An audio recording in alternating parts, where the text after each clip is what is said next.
Welcome, everyone, to the Y2Podcast, a show where we tackle the films of the 2000s. I'm Tony. I'm Gabe. And today's episode is a continuation of the Charlie's Angels franchise with the insane, bombastic, hyper as fuck, in-your-face sequel that is Charlie's Angels Full Throttle, a film that lives up to its name in every possible way. So sit back, relax, and let's talk some angels. Ladies and gentlemen, strap yourselves in and prepare your ear holes to be violently pounded by the Y2 Podcast. Here are your extreme hosts, Tony Crespo and Gabriel Fornero. All right, guys, and we're back. This is episode 2 of the Y2 Podcast. We haven't given up yet. No, not yet. I'm excited to do this. I feel like we have a good lineup. We released our calendar of movies. Me and you thought long and hard about it. Yes. We picked 10 that we feel like out the gate will get listeners excited and interested to see what we have to say about these movies. Absolutely. I think the first 10 are what we would consider just like the mega 2000s movies. Everybody, when you think about 2000s, these first 10, are like heavy hitters. Yeah, it's like a mixtape of different concoctions and different flavors. Yeah. And we got a little bit of everything. So we'll get into that as we go into the show about what to expect from this. But today, as we record, because we're recording a little earlier than we did last week for that episode, we have the Oscars tonight, Gabe. We mentioned that in the last episode. We do. Demi Moore, who's in this movie that we're talking about, is up for Best Actress. Do you think she's going to win? I hope so. I think it would be pretty awesome if she does. She's very much deserving of the win. I think so. I think she's, as somebody who's, I'm not going to say grown up with her, right? But I've always seen most of her stuff. I think she's very deserving of this one. She's been a strong actress. I think she's been overlooked at times because of how popular she's been. And I think that goes to say like a Leo in a sense, right? Very popular actor. He didn't win for so many years, right? But because it's the popularity that made them not vote for him. So I think it's the same case with Demi. No, I also agree. I think that it's going to be a toss-up between her, Mikey Madison, like we talked about. Or who knows? Maybe Amelia Perez comes in for that W. They're nominated for 13 Academy Awards, which is really, really big. And there's no way. There's a huge chance, man. There's a huge chance. That movie's gone through so much backlash during its run now. Its Oscar run here that there's no way it's going to win. It'll win a couple things, but nothing in any major category. You know what we win at? I think is very exciting. I feel like the Oscars in recent memory has been really bad at picking a host. Yes. I feel like they've struggled with it. They tried to get Kevin Hart that one year, and then he had some controversy and was like, I'm not going to do it. We've had Jimmy Kimmel, who's been, it's an admirable job. Jimmy's a great guy, funny guy. But I love that we're getting Conan hosting this year's Oscars. I think Conan is like one of those guys that is just, he's charismatic, he's fun, no drama, comes in, he's going to do the job, has some great jokes up his sleeve. Hopefully, yeah. And I think we're in for a good show tonight, no matter what. I'm interested. What if we get some Moonlight, La La Land kind of drama? I think that would be awesome. No. Like we were like, oh, the Substance won Best Picture. No, just kidding. It was Amelia Perez. Oh, God. Just shoot myself for that. Okay, so Demi Moore is in this as Madison Lee in Charlie's Angels Full Throttle, a former Angel. This movie is even bigger and more insane in terms of its cast than the original film. This includes Bruce Willis. Yes. I thought they were together at the time. They were already divorced. Yeah. Yeah, so that was interesting. He's in this movie as a small role. Doesn't really talk. Blink and you miss it kind of thing. Under a bunch of heavy prosthetics and makeup. He plays a Secretary of State, or no, my bad, a Justice Department agent who's immediately assassinated. The rest of this cast includes Bernie Mac as Jimmy Bosley, the adoptive brother of John Bosley, which, they had to figure out a way to not get rid of, but Bill Murray didn't come back for this movie. Right. Obviously, we talked about the I guess, the drama between him and the castmates in the first one. So they had to find a way to replace him. I feel like they do the gag kind of perfectly, though, where they don't skip a beat. Yeah. And they don't even acknowledge it. This is Jimmy Bosley. This is like, you guys don't remember him? It's almost like they're playing the joke on the audience. Exactly. And when they're at the house, it's like you got Bill Murray's picture in the background. Oh, it was awesome. I was laughing out loud. It's just like, his mom's like, you remember when we adopted another white boy? And they just Bill Murray's picture. Right. Because on the cast, you have a young Shia LaBeouf.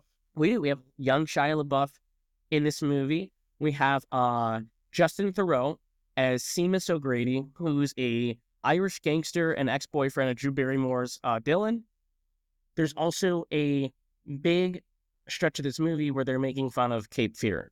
They're playing the music. He's got the tattoos. He's working out in prison. He's set on getting her. Revenge. And I feel like this was a big kind of staple for a lot of comedies between the 90s and the 2000s, was everybody kind of satirizing Cape Fear, from The Simpsons to this. So I don't know. I feel like it's a bit that never gets played out, though. It's always funny to me. Yeah. So that was a lot of fun. That's really cool. And man, I mean, there's a lot of cameos in this movie. So I want to run down the list. Of course, we have the returning angels, but we also have Luke Wilson coming back, Matt LeBlanc. We also have Robert Patrick in this movie, Shia LaBeouf, like you mentioned, John Cleese, Bruce Willis, Carrie Fisher, Robert Forster, Mary Kay and Ashley Olsen, Melissa McCarthy, also having a cameo in this, just like the first movie. Another Wilson brother, Andrew Wilson, Big Boy and Anthony Griffith play Jimmy Bosley's cousins. And I feel like we're missing, Pink, who does an original song for the film, has a cameo during the dirt bike scene. And Pink's husband at the time, Corey Owenhart, whatever, the motorcyclist hiker. Oh, yeah. Yeah. There's a lot of blink and you miss it gags and moments in this movie that I can understand why this didn't really go over well for a lot of critics and audiences. Oh, no, for sure. Compared to the first one, right? Compared to the first one. I mean, the first one was, it is what it is. It was just their take on remaking the TV show for a movie, for a theatrical run. And then the sequel was just its own thing. Like the sequel was just, you know what, let's take Charlie's Angels and just have them snort some cocaine and take that film up to like 20 times bigger. It definitely feels like McG was, okay, I had this great vision of what we want to do. And then by the second one, everyone's like, okay, well, how can we top that? Let's just go full tilt to the max, which the title makes sense, Full Throttle. Right. The plot of this movie is kind of a second thought. It's all about the style over the substance. Yes. And if you don't do it right, I think this movie can be really annoying and fall apart. But for me personally, I don't think it was. I was really on board with a lot of the goofiness from beginning to end. Yeah, no, it was. His style for this movie was more is more type of style. It's, how many, like you said, how many more things can we add on to this? And then once you add those many more things, let's add this much more on top of that, because it's just an extravaganza of things. And the soundtrack is even bigger. There's a needle drop in this movie. I think in the first one, I was like, man, it's like every other 5 minutes. It's every other 3 seconds. Right. In this one, from Flashdance to Thunder Kiss 65, White Zombie, The Who. There's a ton of music in this movie. Snoop Dogg, Motley Crue. So it is just, a melting pot of different genres and jokes. So let's get into the story of this, because there's a story. It might be bare bones, but it's there. We start off in Mongolia, this big action scene with the Angels. We reintroduce them. Half of it's kind of a one take too. So they do some really cool cinematography and trickery in this one, where I think it looks even better than the first one. I think this is a really well shot movie for a comedy from that time period. Again, that's partly due to how stylistic it is, how over the top it is. You really have to go guns blazing out the gate. And this movie does that. And if you're not on board during this scene, you won't be on board for the rest of the movie, because the rest of the movie is even louder and more obnoxious. So the Angels track down this assassin, Bruce Willis's killer. Yeah. we'll just call him Bruce Willis, Bruce Willis. because I don't remember the character's name. They go to this house in the San Bernardino. They're investigating. This is where they meet Andrew Wilson's character, who plays a cop. And also, there's a cameo in this movie from Eric Bogosian, who is Arno in Uncut Gems. He plays the dead guy. Okay. Yeah, so I noticed that in the background. I thought that was pretty funny. I couldn't stop thinking of that movie. But then after the Angels go to the beach, this is where they meet Madison Lee, Demi Moore's character, who was a former Angel. Now she's working on her own. This establishes a few things in this movie. One is Demi Moore is a fucking smoke show at 40 years old. Victoria was watching it with me and was like, how old is she in this movie? She looks like their age, like if not younger. I was like, she looks great in this. She still looks great. Still, even now, like, right, the substance, she's 60 years old, right? She doesn't look 60. No. And then they get away with it in the movie, too, because in the movie they say she's 50.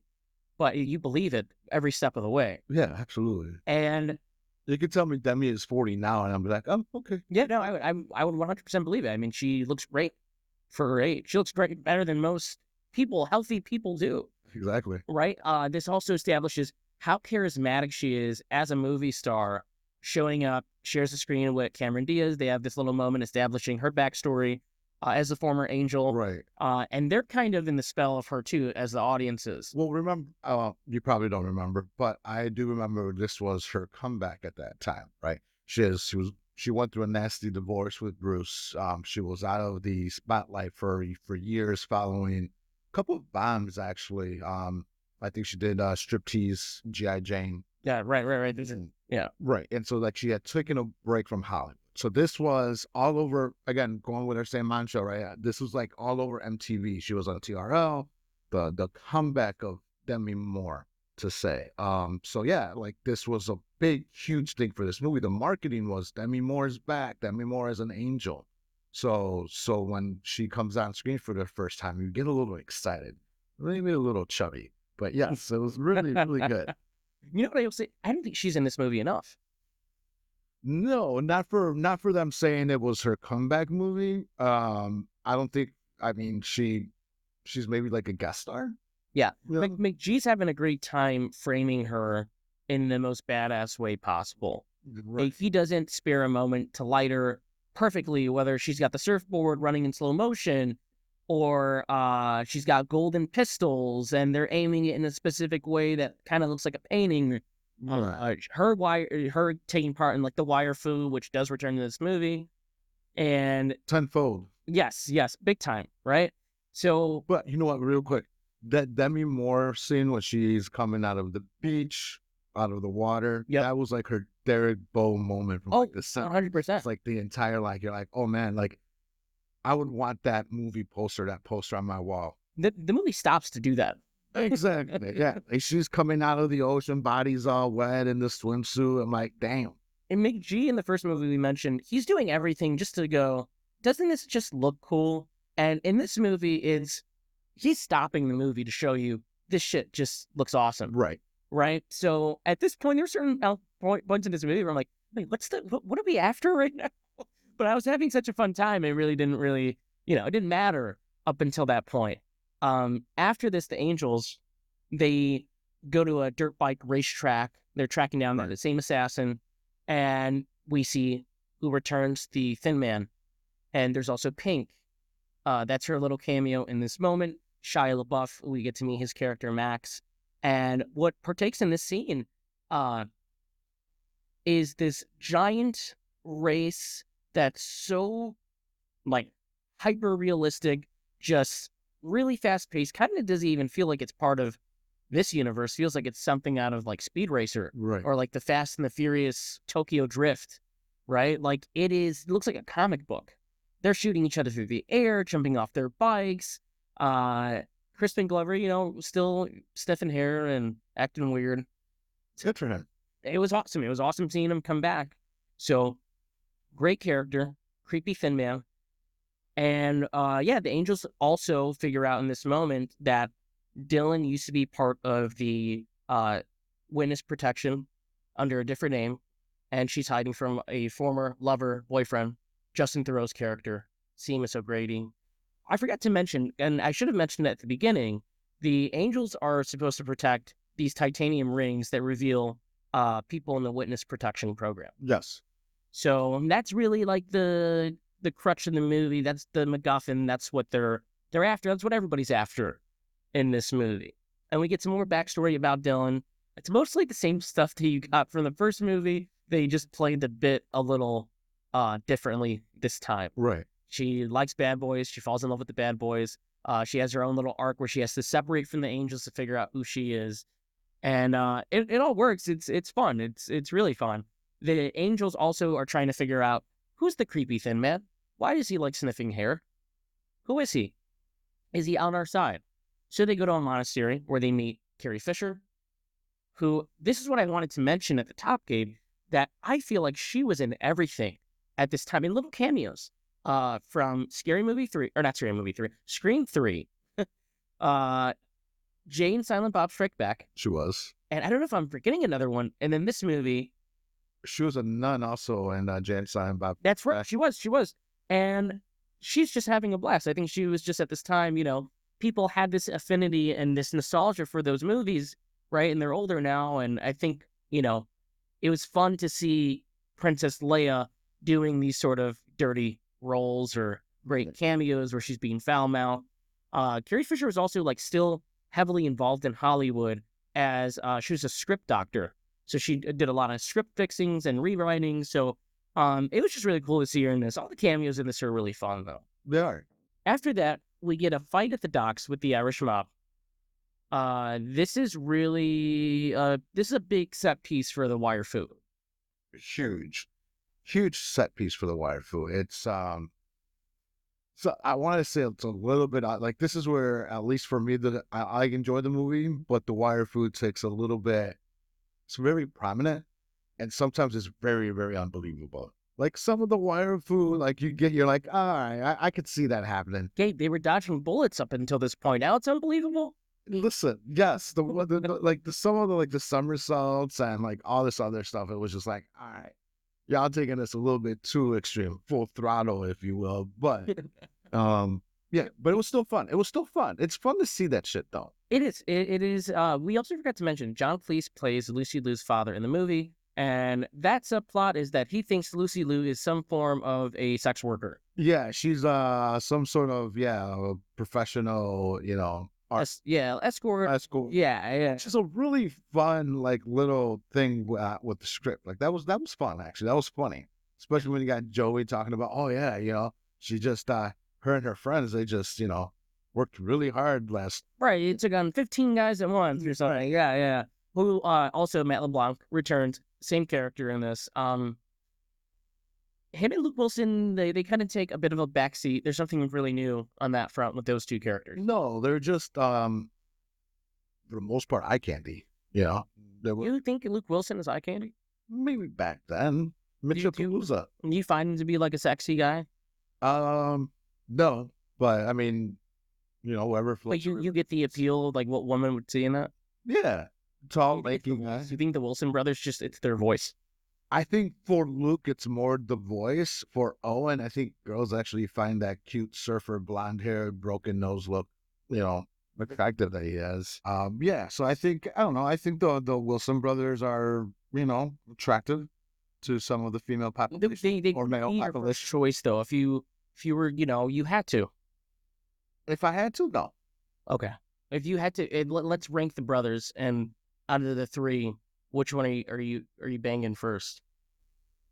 Probably Luke. He seems more vanilla. Yeah. Does Andrew Wilson scare you? Is he last because of the beard? Probably. That beard's a little bit too scruffy. That makes sense. That makes a lot of sense. What's your rank? What's your rank? I'd rather say. Now, I think, you know what? I think I'm going to have to go ears. Or no, you know what? Owen Wilson first. Out of the respect. Out of the respect? Yeah. Yeah, I would say so. The one of the things I found pretty funny about the whole fight at the stockyards or whatever, they had a huge fire montage going on, was the soundtrack that they played. They played Firestarter by Prodigy. Yeah. Which was Drew Barrymore's one of her first movies, Firestarter. Yeah, a lot of the songs they pick in this movie are very on the nose. Right. which is part of the fun too, right? They have the bit where they're undercover at the docks. And they turn around. What's playing? Flashdance. Right. They have the music, they have the mask on and whatnot. But it's all cool. It's really cool. We also get a new, I guess, third act reveal that Madison Lee. I mean, first off, I want to say before the Madison Lee reveal, they find out because Jimmy Bosley throws some keys to Robert Patrick. Beginning of the movie, they thought his ribs were broken. Now they see they're not. Wait a minute. We just gave the bad guy the titanium rings. Right. Does Robert Patrick ever play a good guy in any movie? No. I don't think I've ever seen him as like a good person. No, but on TV, he does. Do you think that's fair to Robert Patrick that we put him in this box? No, I think he enjoys it. You think he enjoys it? Yeah. And who wouldn't want to play a bad person? That's true. I mean, who wouldn't want to play a villain? I mean, you're somebody's villain in the meta world. That is true. That is true. Gabe is referring to, I just got the new MetaQuest 3. And I got it because it has the new Batman game. And all our friends were saying, you got to get the MetaQuest. It's fun. And I'm like, I don't want to get that. It looks stupid. Then I got it, and I've been obsessed with it. Really obsessed with it. It's unhealthy. And Victoria's been telling me, like, are you going to get off that thing? Like, it's been 3 hours. I'm like, oh, I'm playing Batman. She's like, you are not playing Batman. I have not been playing Batman. Well, now I have been. I'm like maybe 20% the story. So it's a little deep, maybe 2 hours in. But I've mainly been using it to like, just like troll and talk shit on there in the metaverse. It's fun though. It's so much fun. Yeah, but see, you're somebody's like villain's origin story. I'm somebody's Robert Patrick in the meta world. You are. Like when I show up, they're like, "Oh no, it's him again." Yeah, it's like, oh no, it's Tony. Shit. But yeah, every time I look at it, I'm like, damn, like we've been casting this guy as the villain in every movie. I sort of want to see, in a sense, like what he. Well, he played Peacemaker's dad, right? Right. He was like the Nazi. What was his name? The White Dragon? I think that was his name in Peacemaker. Probably. And he was in Copland. He plays a dirty cop. He's T-1000. How could we forget? Right. To me, he's always going to be the T-1000. He's one of the greatest screen villains of all time. And no, he's a great actor. Robert Patrick. It's always fun to see him show up. And you know what he's going to be. He's going to be, he's going to be the bad guy. He is going to be a bad guy. Always. And after this, the Angels meet up at the Griffith Observatory. And this is where we get the new reveal that Madison Lee, oh no, the mastermind behind everything.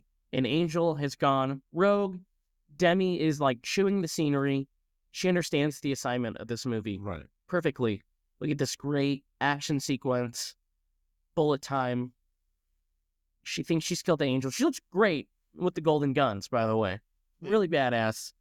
And we find out the angels survived. They were wearing the Kevlar vest. They mentioned at the beginning of the movie when they talked about their new tech and whatnot. And angels don't use guns. Angels do not use guns. They do not use guns. And that's one of the main things, like Demi Moore's character always says, oh, back in my day, we used guns.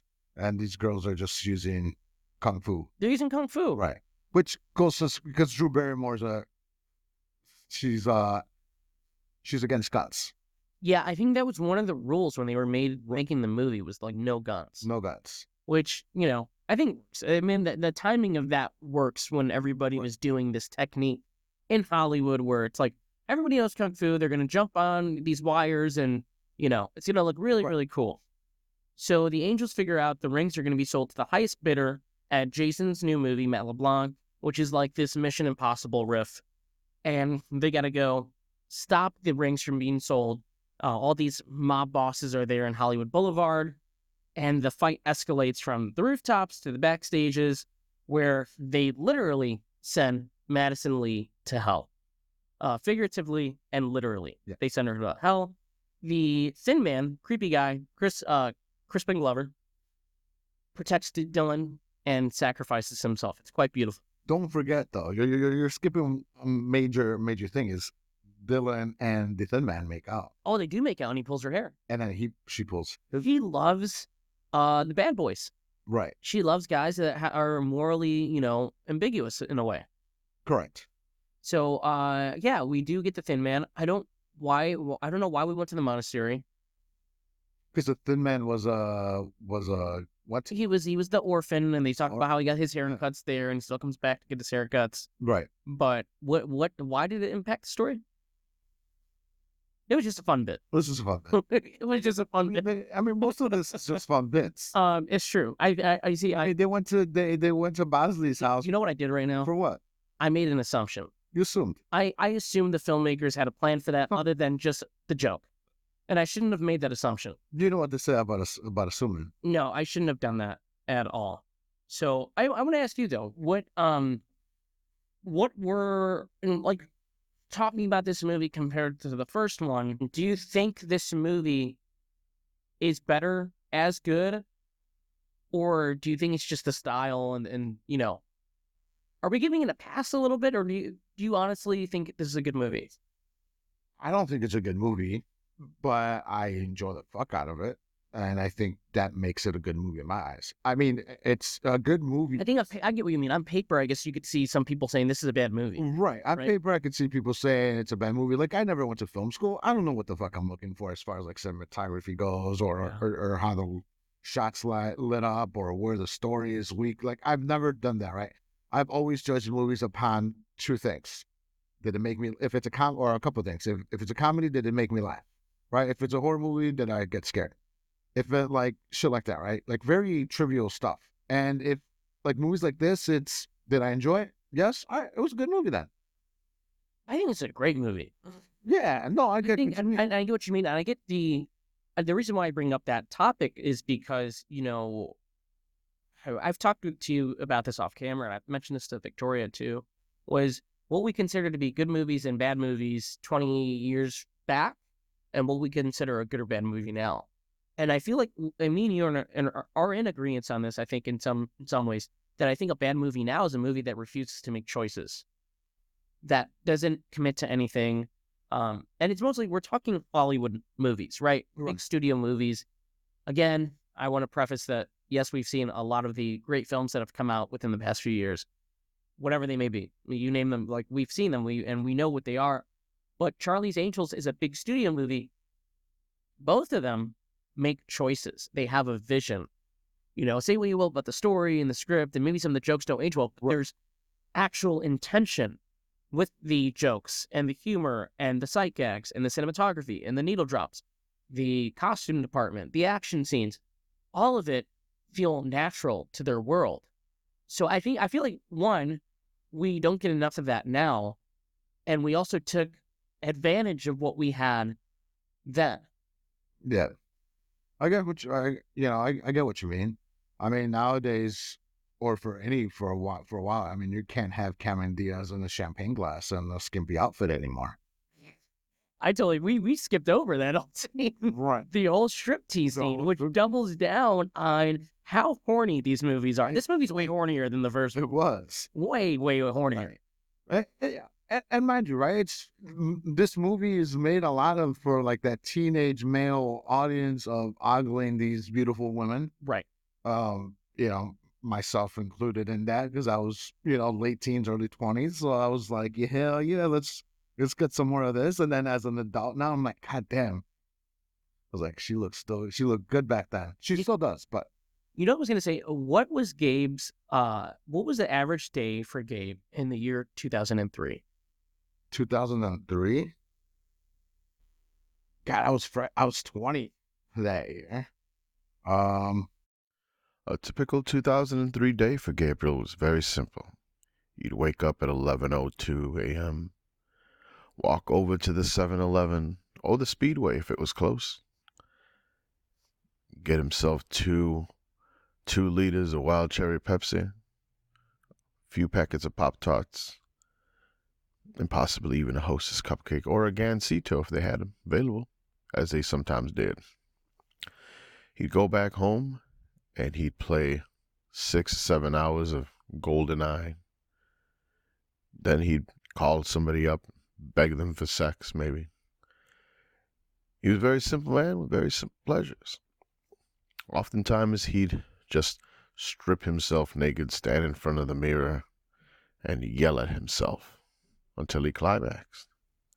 You see, Gabriel struggled with a lot of personal inner turmoil over his own sexuality, glossing over the fact that while most people struggle with maybe a desire to be with man, like a man wanting to be with man, or a woman wanting to be with a woman, hell, a woman or a man expressing a desire to be with man and woman. No. Gabriel battled constantly against his true nature, and that was a deep addiction to Bigfoot porn. He would think of their warm, hairy bodies towering over him, sensually caressing his face, and he would hope that they would shoot thread upon thread of their juices on him. He watched Harry and the Hendersons quite a lot in those days, until finally he was able to put those thoughts to rest as he continuously screamed at his own naked body through the mirror. Yeah, we've talked about the horniness of this movie, which way higher than the first one. They amped up, like we said, all through the show, they amped up everything so much. The action, the horniness, the villains. I was trying to make a point about the state of Hollywood and what Charlie's Angels meant to the state of Hollywood then, and I butchered it. I fucked up, all right? I really fucked up. I just trailed off. And that's okay. That's okay, because this movie does similar things too, so I think it's in theme with this movie. But I think was trying to say that, yeah, movie criticism is in a different state now, where we're just excited, and I think for most critics too, it's the same, where they want to see these movies just commit to choices, commit to romantic relationships, commit to being human, the empathy side of filmmaking. Right. Right? And Roger Ebert, great Chicago native, film critic, film historian, loved so many movies, right? Went to bat for a lot of silly movies, but also hated a lot of movies that we might have loved too, including these. Wasn't a big fan of these movies. Didn't get the joke, didn't understand it, thought they were really juvenile and silly. Right. Wasn't for him. I think this Charlie's Angels Full Throttle comes out today. I think this movie fares better critically than it did then. I think 2003, people were tired of this style. Like this sort of MTV Monster Energy drink, insane, we're just going to do anything kind of energy. Right. I don't think it will do well today. Really? Yes. Explain. Well, obviously you have the incels, and I mean, women can't do what they're doing. That's true. What is this? Wire food with women? No. And then you also have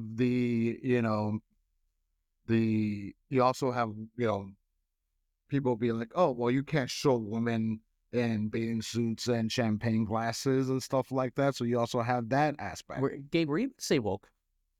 No, because I'm not a big fan of the word woke, but I will say, like, it's this movie hits so many different demographics as far as like why they would complain about this movie, right? Yeah, that's true. That's true. I think I get what you're saying.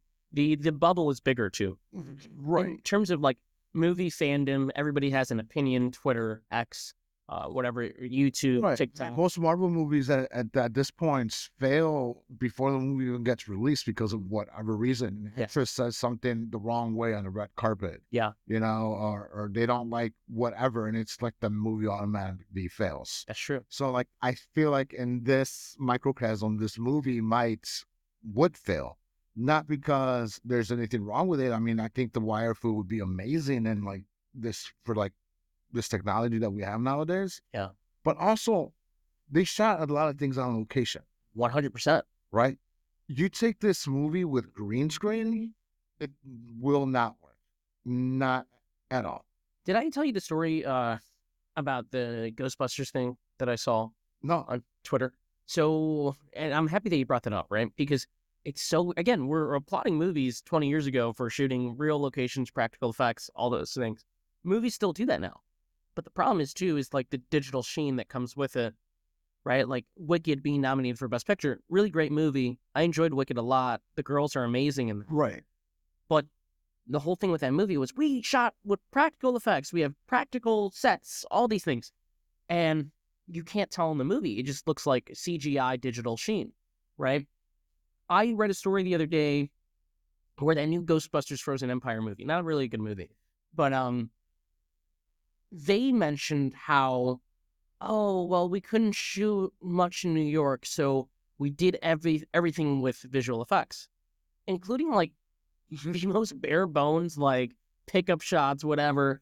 There's a moment in the movie where Dan Aykroyd and the kids are going up to the famous library from the first movie. Lion statue comes to life and attacks them. That was all shot blue screen, all digital. They made up the backgrounds of New York, the cars, all of it.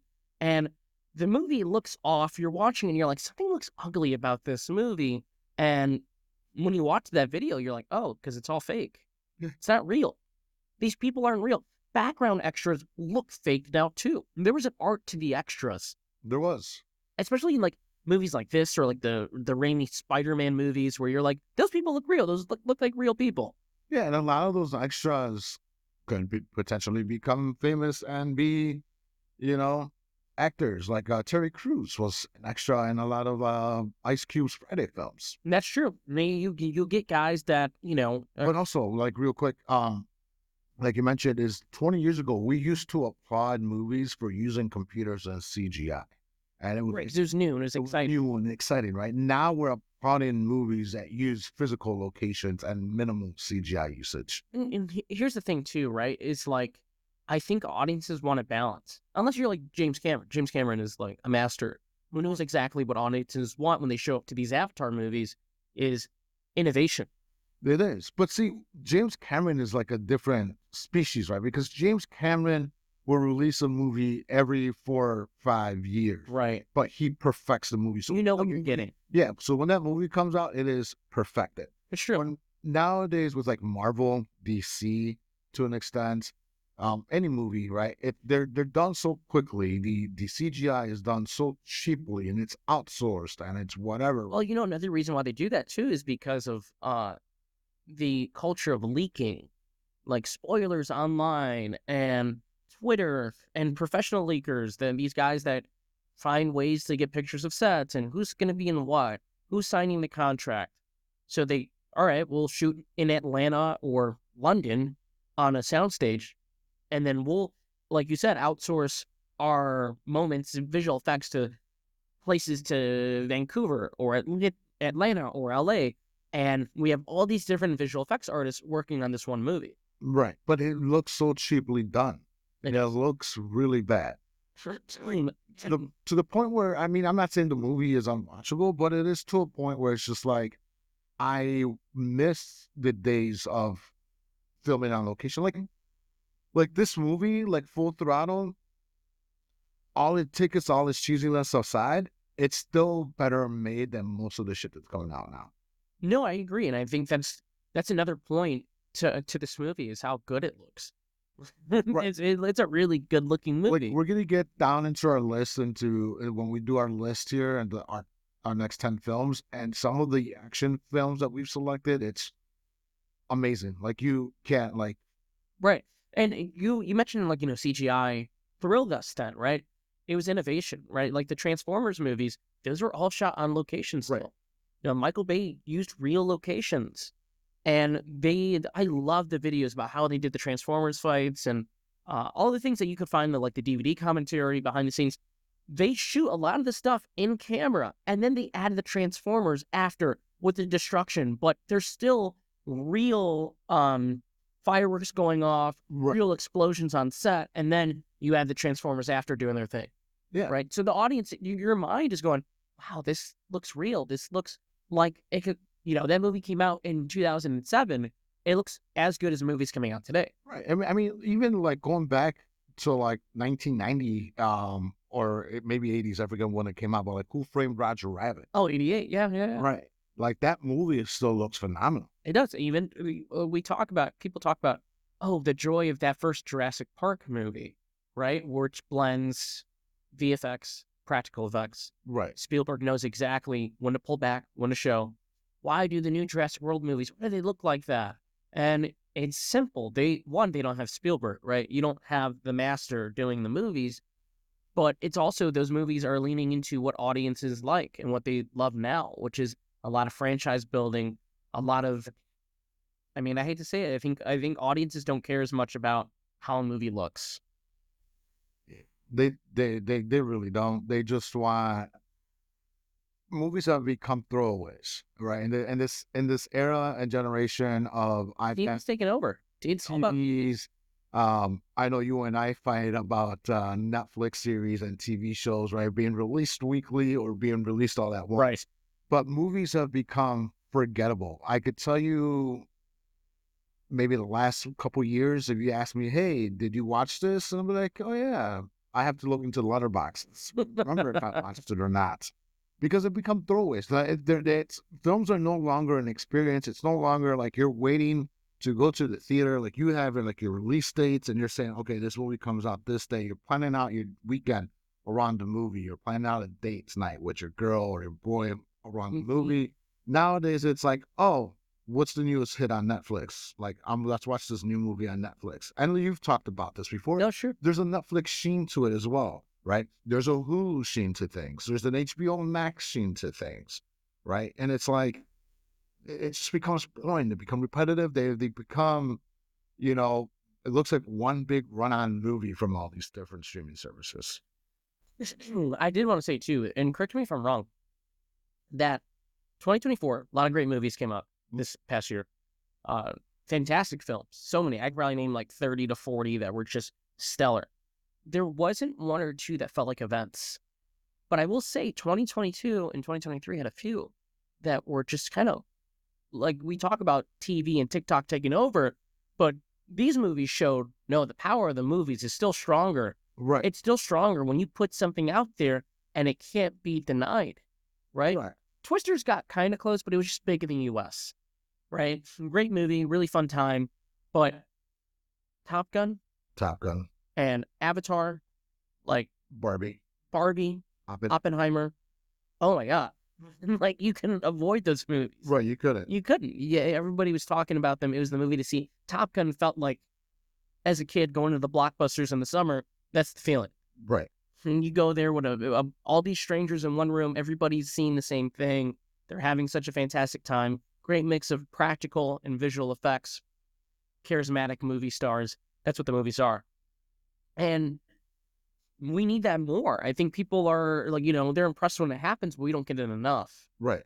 It's sort of like a nostalgia effect a lot of times with when you watch a movie that's so well made, that's so popular. It's like, oh yeah, I remember when movies used to be like this.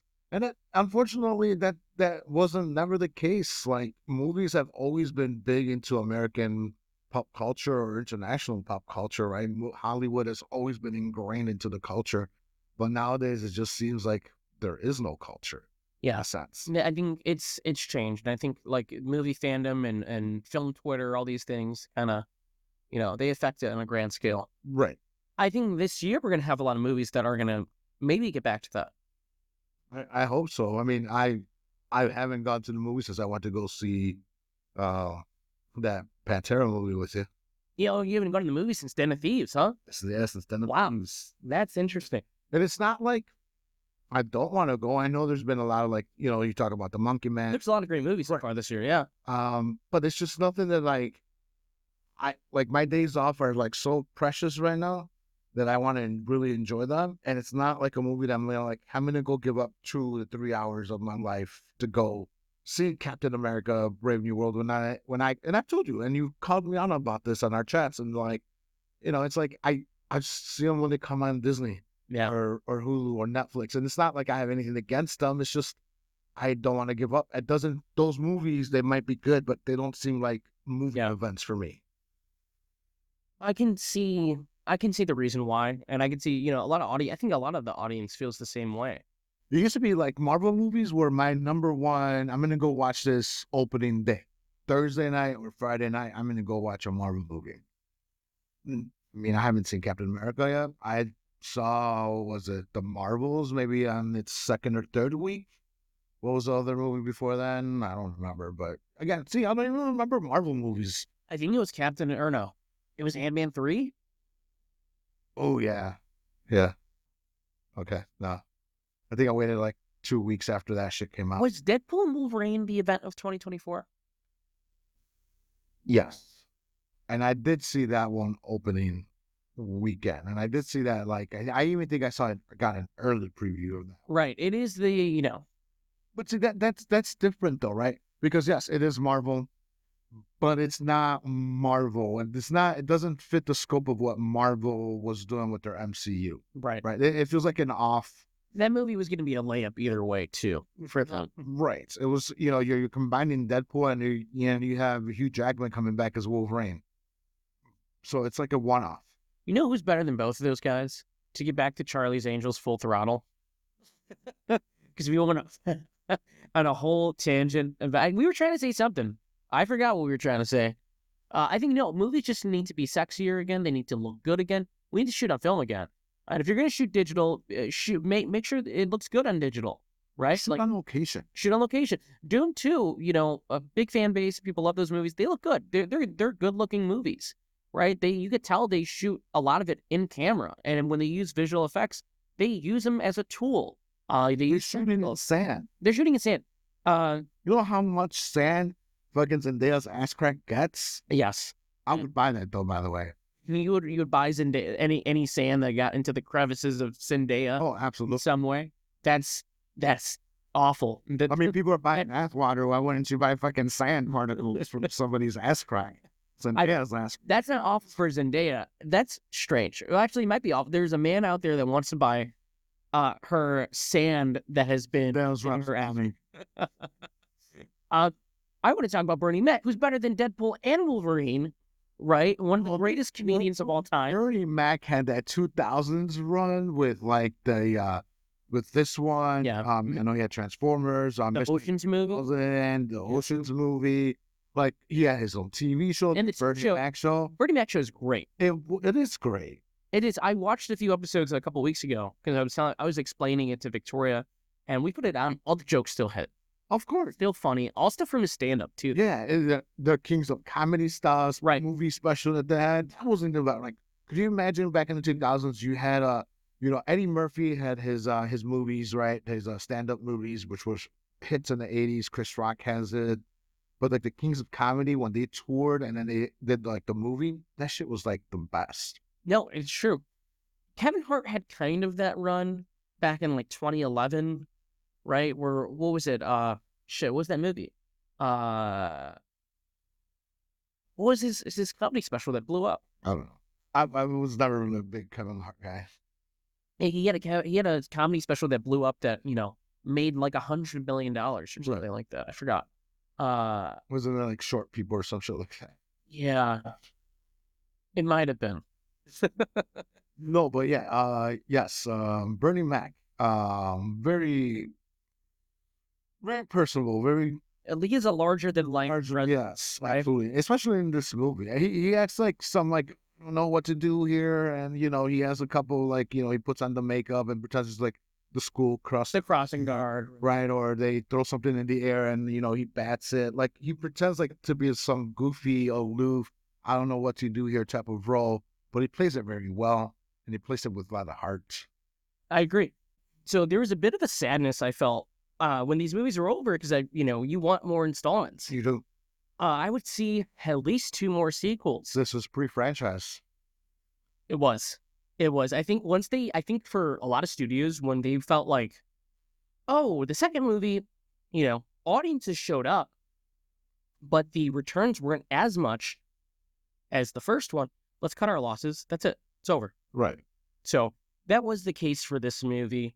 It did $260 million worldwide, made $10 million less than the first one. It cost $30 million more. So it did well, but it was still considered a disappointment just because of how much they spent, the marketing, the return, everybody who's in this movie, the star power. And I'm thinking of, then I feel like a lot of critical word of mouth would kill a movie. It would. There's some movies that were bulletproof, right? Of course, but this is before YouTube critics and before Twitter critics, right? So you would, a lot of people would rest on, Ebert's Word or the, New York Times or the LA whatever. Yeah, Rolling Stone, whatever it is, and Right. that would kill something. And that will kill something. Right. That'd be like the killer. If Ebert didn't like your movie, fuck, you're fucked. If you read, the paper on Friday or Thursday and you saw Ebert gave it 2 stars, 1 star, you're cut. Yeah. Even his criticisms for this movie, I can't even deny them. They're there. I get it. But I think this movie and the first movie are so killer in knowing their tone and their style, their commitment to just giving the audience this really fun time. You're not going to get this in any other movie from this time period. If you want to watch Charlie's Angels and it's got this rambunctious energy, these 2 movies. Right. That's what they give you. And you know what? And the girls are having fun. Yeah. The girl that's what you want from your cast. It looks like they had so much chemistry together. Cameron Diaz, Lucy Liu, and Drew Barrymore. It's like the chemistry was there. Was like at 1,000%. I agree, and it's present in this movie, and we know they're all still friends to this day. And they talk about we would do another one. We would love to do another one. We'd love them to do another. And I think most audience members would agree. I think these movies have been looked at fondly, and I think that if they do another one, if that day ever came, it would do pretty well. They would, and it has to be in this style. It has to be this style of Charlie's Angels. They can't do like what they did in the remake in 2019 or whenever that movie. No, I think a perfect example, Gabe, is doing what the Bad Boys movies did. Yes. Bad Boys 1 and 2 are amazing. Bad Boys 2, I think, is one of the best action films ever made. I think Michael Bay delivered a magnum opus of just over-the-top style and maximalism. And I think the third and fourth movie go, okay, we can't quite do what Michael Bay does because there's only one Michael Bay. Right. But we can go, we love that guy and we could tip the hat to him. So let's do our own thing while keeping that energy. Right. What they did, they leaned in a lot on the jokes. And I think what also made the Bad Boys do really good is they sort of shifted from Will Smith more to Martin Lawrence. That's true. That's true. I think especially in the fourth movie, right? Like he gets more of a arc that's, about life and death and whatnot. Right. So, and I think they could do that if they wanted to remake Charlie's Angels or do a third one in a sense in this series, they could definitely do that. The argument could be made. That's what the third one, the reboot, should have been. Right? You can have new angels in the movie, but maybe bring the original 3 back. Right. And I think I personally think that audiences would have, and I think they still would show up to watch these 3 doing the action, doing the kung fu, and it would do very, very well. I think so too. So, is there anything else that we haven't talked about with this movie that you want to cover? Because I feel like we went through all of it, point by point. We talked about the Demi Moore of it all, and we think she should win tonight. She's amazing. She's amazing in this movie. I can't wait to see her in more. If she, this guarantees her a win, we could be looking at a renaissance here. You want to see more and more? Yeah, I do. Give me more. Just like just like Britney Spears once said, "Give me more." Yes. So, I had fun with this. I was kind of shocked because I haven't seen these movies in a few years. So watching the second one, I was like, oh, this is even crazier. They're like, yeah, like this is crazier than the first movie. This is everything that you loved about the first one ramped up to 1,000.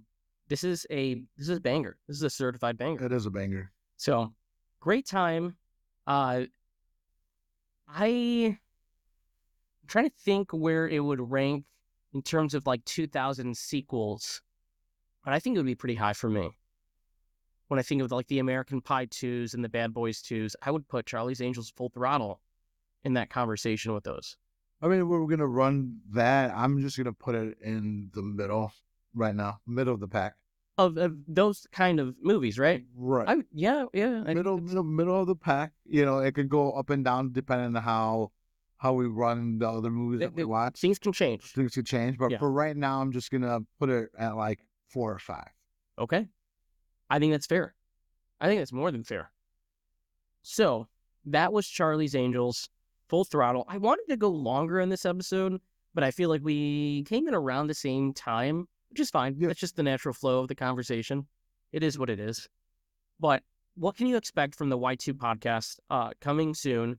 we put out the schedule, so it'll be every Thursday, new episode drops, new movie, and I feel like material that can carry us through a very long time. Very long. We haven't even scratched the surface.